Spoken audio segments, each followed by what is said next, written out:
Recording in progress. Good morning, everyone. Hi. Please rise and join us in singing our morning song, hymn number 128 in the Teal hymnal, Fire of Commitment.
I'd like to invite Ann Best to come forward and light our chalice this morning as we remain standing to recite our covenant.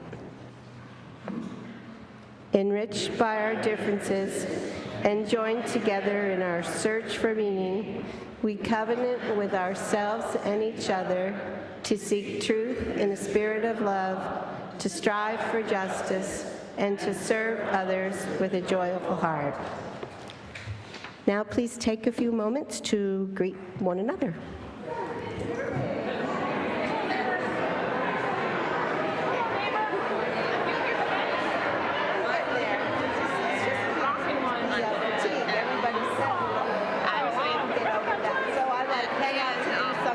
When I sing them, I hear old General Assembly, 5,000 people singing those hymns in my head.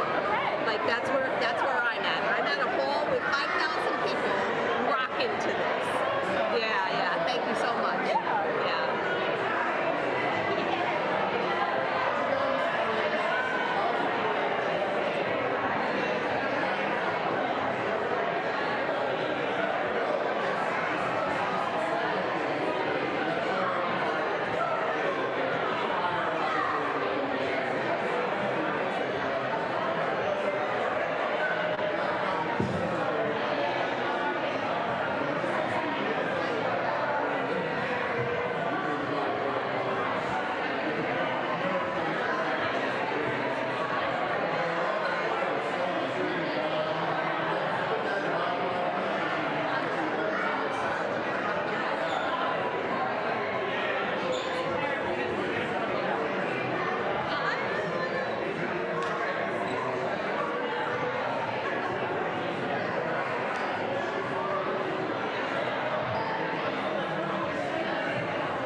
Good morning and welcome to everyone who is here in person and also to those folks who are joining us online. If this is your first time attending services at UUCDC, we extend you a special welcome. My name is Sharon Fichtorn. I'm serving as your worship associate along with Chrissy Bushegger, our Director of Religious Ed, our choir director, Bob Rowland, and the UUCDC choir, and the amazing members of our AV and hospitality teams. This morning, I'm pleased to welcome Jody Malloy as our guest speaker.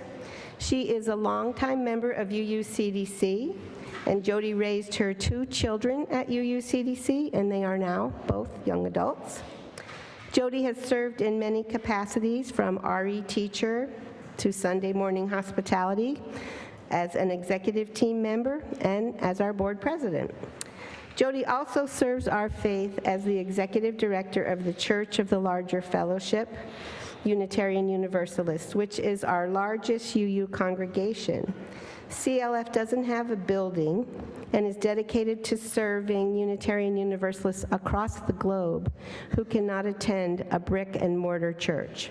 And this includes over 1,700 UUs who are currently incarcerated. Welcome, Jody. We're grateful to have you here with us. I have a couple of announcements also. This morning, we extend our gratitude and thanks to over 20 people who came out yesterday to support the building and grounds and the Memorial Garden committees. They pruned trees and bushes, they cleaned up the landscape, made some needed repairs, cleaned the windows, and much more. Such a good time was had by all that these folks suggest we do this more often, and so we will. Please stay tuned. Also, the deadline for donations to this year's auction is this Friday, October 27th. We need your donations to make the auction a success. The auction itself is being held on November 11th from 4 to 6:30. Children are welcome, and we hope to see you there. It's really fun. Hope you'll be there. Please remember, if you're viewing this service online, you can activate closed captioning if that's helpful for you. And if you'd like to talk with others after the service, there will be a virtual coffee hour. Just stay logged in and you'll be able to connect. The folks who are here in person this morning, please join us for coffee and refreshments in Fellowship Hall immediately after the service. Thank you all. Please remain seated and join us now in singing our centering song.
Good morning.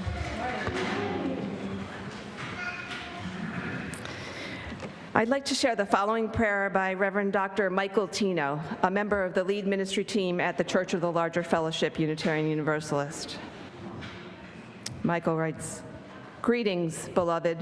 As we prepare to share the joys and the sorrows present in our own lives, and to bear sacred witness to the joys and sorrows present in our community, let us take a moment to pause, to extend that sacred witness to the pain of our world, to the pain and sorrow especially that comes from the recent violence in Israel and Palestine.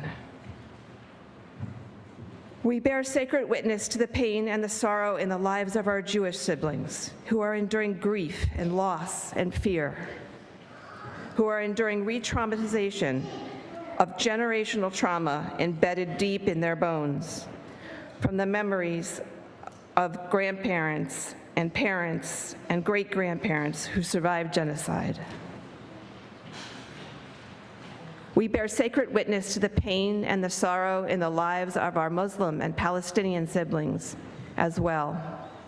We bear sacred witness to their sorrow as they yet again endure a situation where the actions of a few extreme terrorists are leading to violence against innocent people of their faith. We bear sacred witness to this pain. We bear sacred witness to this sorrow. We send our prayers and our love to all people, that they might be free of violence and terror, of colonization and horror, of threats and oppression. We bear sacred witness to the fact that there are those in our community who are directly connected to this violence. May all people be well. May all people be free from harm. Blessed be and amen.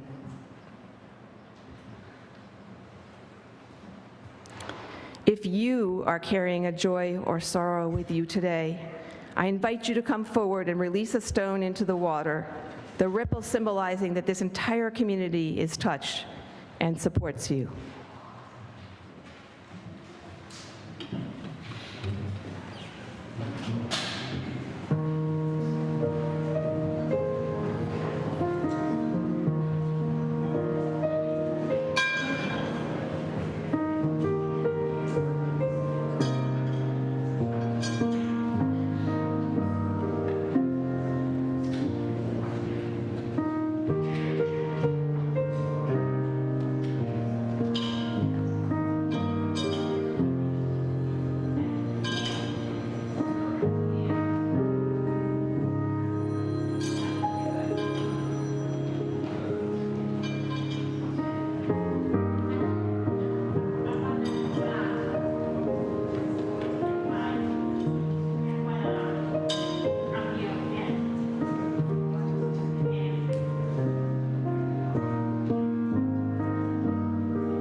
I will drop a final stone for the joys and sorrows held by those online and for those who are unable to be with us today, and a second stone for all those suffering from conflict around the world.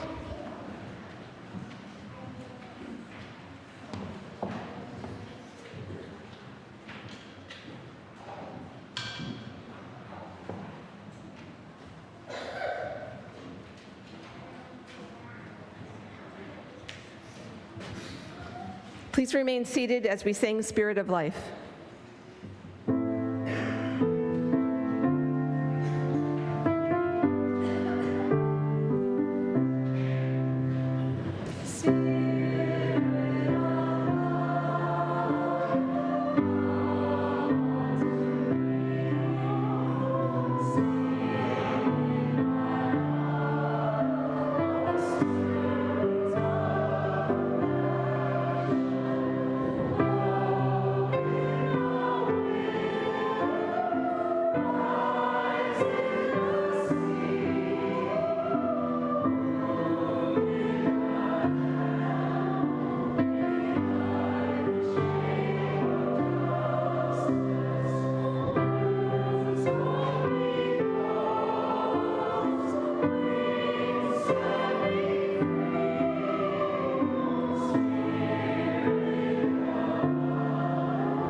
It's a wonderful. All right. So there's something in the Wonder Box. I'm gonna shake it. We're gonna guess. Ready? You can't hear me? Can nobody hear me? Nobody can hear me. Is my mic not on? Is my mic on? We don't think so. It's on. Now we think it's on. Okay, now we think it's on. Okay, the booth is telling me it is now on. Okay, cool. All right, now I'm gonna shake the Wonder Box. All right, Weston has a guess. What do you think? A rock. Never a rock. Good guess, though. What do we think? Emily, what do you think? It's a microphone. A stuffed animal bear, like very specifically. Nope, not a microphone, not a stuffed animal bear. Yes? Frankie? A banana. That's a good, it does sound a little bit like a banana. If it was a banana, that banana would be getting very, very bruised, but not a banana. Cece. A maraca. Ooh, that's a good guess. It's not making that like maraca sound. Yes. Is that Michael? Robert. A monkey? It is not a monkey. I'm gonna open it up. Let's see what's inside. It is a birthday present. It's my birthday.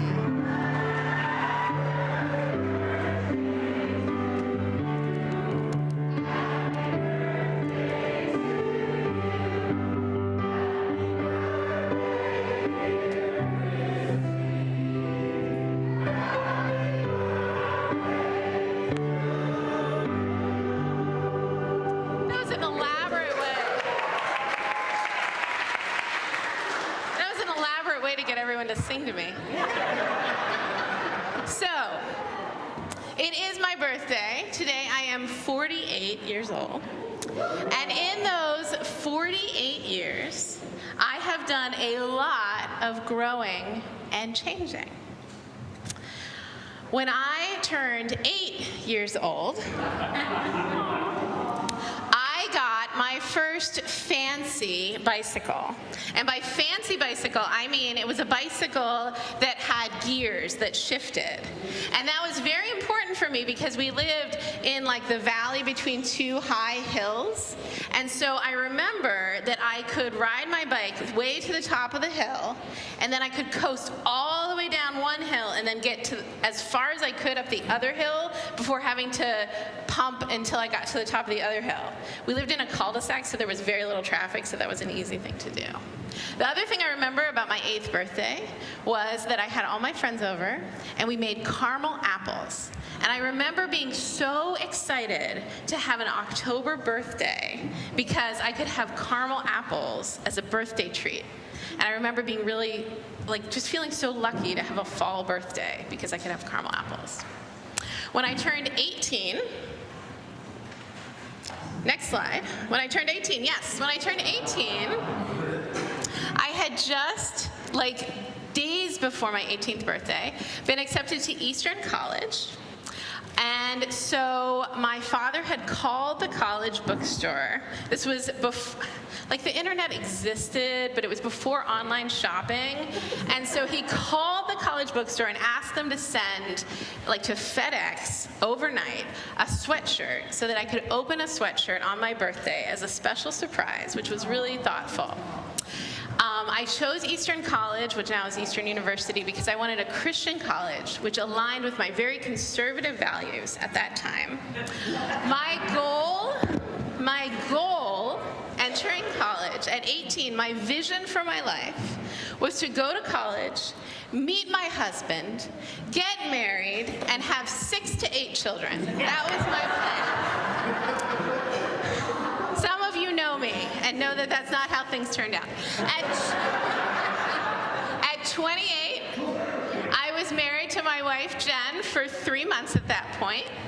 I was in grad school. I was studying counseling, working on my master's in counseling. I was the grad assistant at the LGBT office at Westchester University. Jen was still subbing at Lower Merion School District. Neither of our careers had really launched at that point. We were preparing for a trip to Oxford, England, where we would meet my brother's girlfriend, Ruth, who would become his wife, Ruth. And we were just kind of starting out our lives at that point. I was teaching Sunday school. I was working with the youth group at St. Mary's Episcopal Church in Ardmore. When I turned 38, I had 2 kids. I had a 4-year-old Vivian and a 6-year-old Caleb. I was loving being a stay-at-home mom to those 2 kids, and I was, in my free time, that's a stay-at-home mom joke, in my free time, I was working on a novel, and I was doing a lot of volunteering here at UUCDC. I was teaching RE, I was a worship associate, and I think Natalie Silver and I were just about to start the Young Families Group, or we had just started the Young Families Group at that point. I think that's all that was happening at 38. And now, at 48, I have the immense pleasure of being your DRE. Oh, Jen and I have been married 20 years in July. My kids are, thank you. My kids are high schoolers. Caleb is taking his driving test in 2 weeks. And I have the immense pleasure of being your DRE. And so in between those snapshots, those little 10-year snapshots, so much change, so much transformation has happened in my life. And this reflection is not really about me. I mean, it is. But it's to help spur you to think about the transformations in your own lives. Because I know, whether you are 4 or 84, you have had similar massive moments, massive transformations in your own lives. So I want you to spend a little time, right now, just spend some time thinking about how much change you have experienced from the time you were young to this moment. How much change has happened for you? And some of that change will have been joyous change, and some of that change will have been change that has come through struggle and pain. And if you are small, if you are a little kid, this may seem a little bit different for you because you haven't had decades of change. But I bet While the adults are thinking about their big changes over decades, let them work on that. Little kids, I'm going to talk to you. You've gone through big changes too. You've done things like, I bet some of you have learned how to tie your shoes. I bet you've learned how to read. Maybe some of you are reading chapter books now. I bet you've learned things like how to share. Maybe you've learned things like how to notice when a friend is feeling sad and how to maybe talk to a friend who's feeling sad. Maybe you've learned things like how sometimes a problem has multiple different solutions, how to see different perspectives. Maybe you've learned some things like that. Maybe your thoughts have changed about things like that. The other thing I want to say is I'm grateful to all the different Chrissies, to Chrissy at 8 and 18 and 28 and 38. And I want to spend a moment saying thank you to all those different Chrissies. And I hope that we can all say thank you to all the different past selves that we have in our lives. Oh, we were going backwards. Okay, thank you. Thank you to all the different Chrissies. And please say thank you, whether you want to do it out loud or in your hearts, to all the different past versions of yourselves, even the ones that might feel a little cringy. I mean, 18-year-old Chrissy was honestly a little cringe. But I'm grateful for her because she brought me to where I am today. I hope that we can all keep growing and changing together. Thank you for listening to my story. Thank you for celebrating my birthday with me today.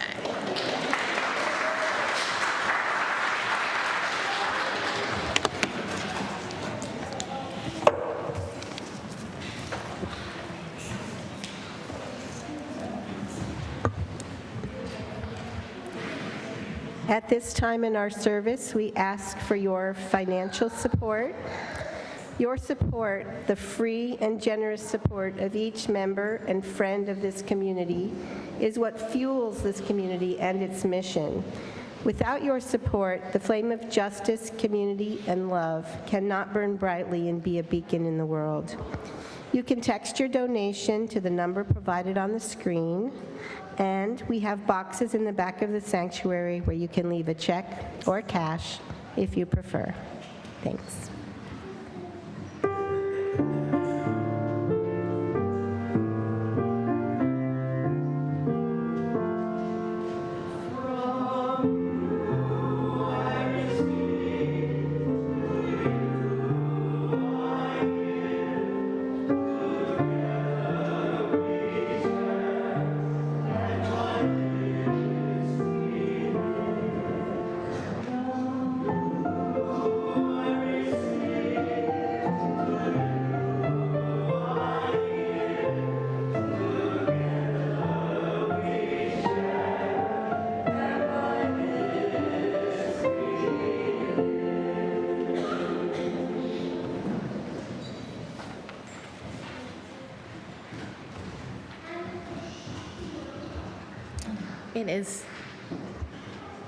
It is time for our children and their teachers to go to our RE program. We will sing our sending song through 3 times. The first time we sing it all together. The second time, our teachers will go out into the lobby to get ready for the kids to come out. And the third time, our kids will go and join them.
have a reading today by the Reverend Julian Jamaica Soto called Spilling the Light.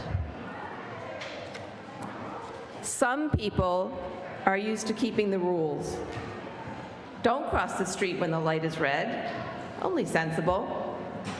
It turns out that keeping rules isn't the same as keeping covenant, which asks us, instead of keeping a bright line, to keep our promises. To what have we promised ourselves?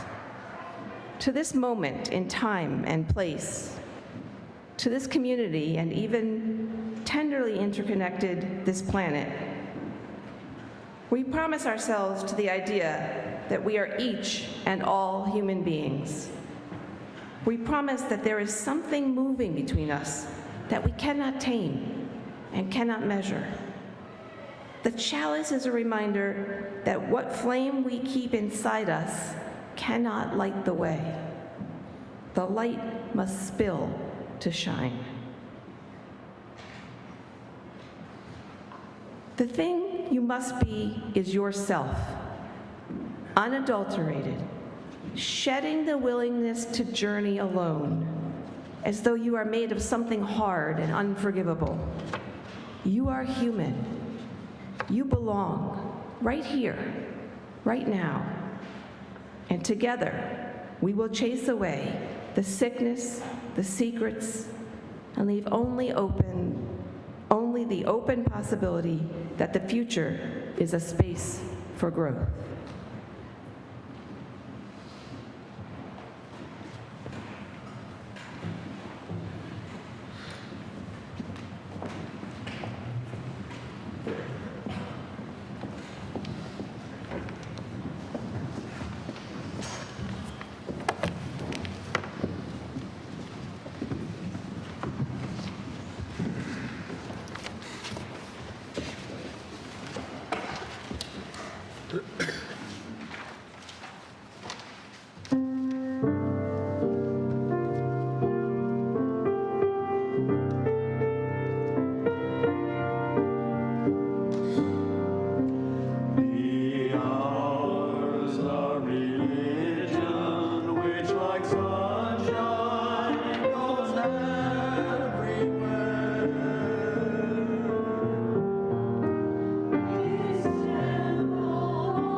Wow, thank you.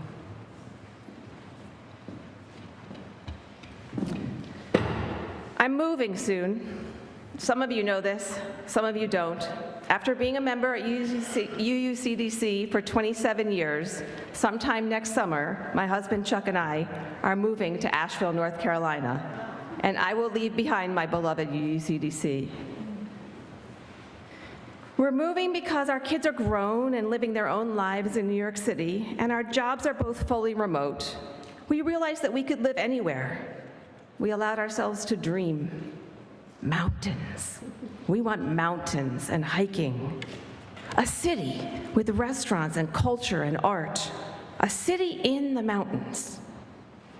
An area that was more blue than red.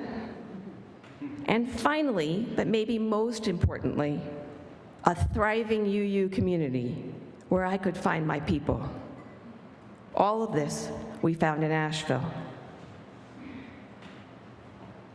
Yes, I just said all of that very matter-of-factly, but let me tell you, I am experiencing a gamut of emotion. I am excited, and at the same time, I'm scared and anxious and sad.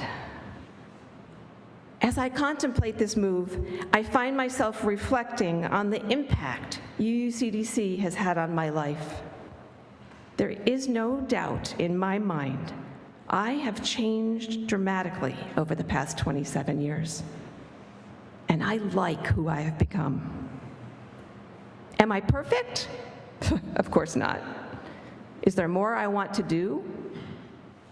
Absolutely. And I am very clear that Unitarian Universalism has helped me become a better me. What do I mean, a better me? I'm glad you asked. Because of Unitarian Universalism, I have become a better parent. Robert Fulghum wrote a best-selling book in the 80s titled, All I Really Need to Know I Learned in Kindergarten. Remember that? Well, I think my title would be, All I Really Need to Know I Learned in UU Religious Education Classes. I learned so much from teaching religious education at UUCDC and from discussing with my kids what they learned in their classes. And along the way, there were parent support groups. When my kids were in high school, I was invited by one of our members to join a Soul Matters group. Our Soul Matters, our small ministry program, a Soul Matters group for parents of high schoolers. The parents from that group are still some of my closest friends and remain my support group for navigating parenting of my now young adult children. Because of Unitarian Universalism, I have become a better partner. Years ago, we took a class at UUCDC offered for couples. But mostly when I think about this, I think about after I returned from General Assembly the first year I went. General Assembly is the annual gathering of UU congregations. It's an immersive experience. For 5 days, you live in a little UU city surrounded by 5,000 other UUs and attend worship and workshops and hear speakers like Dr. Ibram X. Kendi and Stacey Abrams. I came back after spending a week away, which meant both leaving my husband to care for our elementary kids and paying for all the expenses of going to GA. And Chuck said, if you want to go back to GA next year, let's plan for that. I really like who you are after you returned. It's true. Because of Unitarian Universalism, I have learned ways that I can be, that lift up the humanity of those around me. I have learned to value process over results when I undertake something. I have learned that the more people I can invite into the process, the more ideas and perspectives, the better the results will be. I have learned to notice whose voice hasn't been heard. I've learned that I don't always need to speak. And I have learned to slow down, because to value process over results takes time. Through Unitarian Universalism, I learned about the beauty of covenantal relationships. that as a faith community, we make a promise to be in this together. In the words of Francis David, a 16th century Unitarian, we need not think alike to love alike. I know that we promise to hold each other, even when we disagree, and that we will stay at the table and work out our disagreements together. It's this covenant that allows me to try new things, knowing if I make a mistake, if I fail, you will still love me. I feel held by this covenantal community and this covenantal faith. I'm learning to be an anti-racist because of Unitarian Universalism. I grew up one of the good guys. Our family considered ourselves not racist at all. That was other people. Unitarian Universalism helped me learn that racism is in the water I swim and the air that I breathe, and worse, it is built into the systems that surround us. I now understand better the white privilege that I have, and I notice the characteristics of white supremacy culture that are naturally in me. For example, I work hard not to expect perfectionism in me or anyone else. That is hard work. It is a lot easier to extend grace if I don't expect perfection. I try to leave behind the concept that there is only one right way, or that things are either this or that. Instead, I try to approach conversations from a sense of curiosity. I listen and ask a lot of questions. I try to take on the responsibility of passing on what I've learned to others, so the burden of teaching anti-racism isn't on my friends who are Black, Indigenous, and people of color. I try to do all of this. I'm not perfect, but I am so much better than I was. The thing is, 27 years ago, I didn't know any of this. 27 years ago, I was stuck. I had been a superstar all my life. I graduated top in my class in high school. I went to an Ivy League college. I got an incredible job. I was on partner track. And I couldn't find any meaning in it anymore. I didn't know what to do about it. I couldn't talk about it. I didn't get out of bed. I couldn't even call in and tell them I couldn't go to work. So they fired me. When I got fired, I had to deal with it. Chuck was amazing. He said, "Don't worry about it. I got you. Take the time you need. You'll figure it out." So I got a really good therapist and a career counselor. And I thought about a UU service I had attended a few years back. Maybe if I had been thinking about what was important to me every week, it wouldn't have gotten this bad. The next Sunday, I first came into UCDC.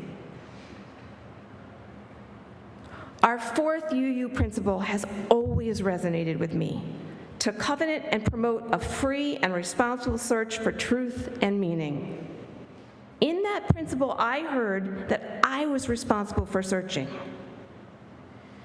For the past year or so, the Unitarian Universalist Association, or UUA, has invited Unitarian Universalists in all of our congregations into a conversation about updating our purposes and principles, which will culminate in a vote next June at General Assembly. The new language lifts up the word transformation.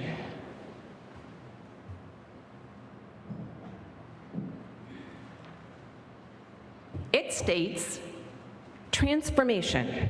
We adapt to the changing world. We covenant to collectively transform and grow spiritually and ethically. Openness to change is fundamental to our Unitarian and Universalist heritages, never complete and never perfect. I first walked into UUCDC 27 years ago because I realized I was incapable of transformation alone, and I didn't want to do it alone. As a UU, I'm not alone. I am side by side with other UUs. Originally, I only thought that what I needed was to attend Sunday services. And certainly attending Sunday services is one core part of how I learn in this UUCDC community. The thing is, UUCDC and Unitarian Universalism are so full of opportunities to help us grow. I did not learn all that I have learned solely by attending Sunday services at UUCDC. I took advantage of the many, many opportunities to learn, from anti-racism classes to parenting classes to Soul Matters groups, opportunities to learn opportunities to learn side by side with UUCDCers. One of the ways I have learned most is by serving at UUCDC. I volunteered alongside many UUCDCers in many different roles, from religious education teacher to coffee service to executive team and board president. At UUCDC, we are intentional about wanting service to help you grow. Our Growth Through Service program includes conversations with you to help you discern what service role at UUCDC will help you grow. Let me give you an example of how I am intentional about my growth, how I use service to help me grow, and how I take advantage of the opportunities that UUCDC offers to help me grow. As you know, anti-racism is an area that I've been focusing on. One of my goals is to learn to become more comfortable talking about what I've learned about anti-racism. Last spring, I read the newsletter our Director of Religious Education, Chrissy Bushhager, sends us each week, and I noticed that her plan for this year was to teach 5th and 6th graders about anti-racism. I volunteered. What a wonderful way for me to be part of helping our UUCDC children think about anti-racism, and what a wonderful way for me to grow. There are also so many resources in our larger faith. I mentioned that I go to General Assembly every June. There are also UU camps and conferences. Both GA and camps allow for an immersive experience in Unitarian Universalism that I have found have supercharged my growth. Both GA and the camps are available for adults and kids. My kids have been going to Unirondack, a UU camp in the Adirondacks, since they were 8, and they consider it one of their most sacred life experiences. I have taken online anti-racism classes like Jubilee and Beloved Conversations that are offered by other UU organizations to help UUs like us become anti-racists. I have participated in the Unitarian Universalist Association Common Read. I have attended UUA leadership workshops so that I could learn to lead from my UU values alongside other UUs from other congregations. So, I am a better me. I am hoping that being a better me is at least in some small way making our world a better world. And transformation takes work. UUCDC and Unitarian Universalism offered me opportunities to do that work in community. I am so happy I took those opportunities. I'm inviting you to do so too. How do you want to grow? What opportunities will help support your growth? I know you will find that UUCDC and Unitarian Universalism can provide you with those opportunities and connect you with other UUs who also want to do the work. I invite you to make the most of those opportunities and be an intentional UU.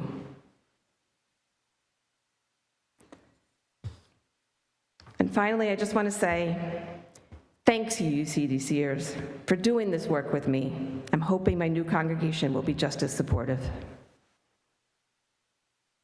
Amen. Please rise in body and spirit and join me in singing hymn 1064, Blue Boat Home.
cool thing about doing the service is that you get to pick your favorite hymns.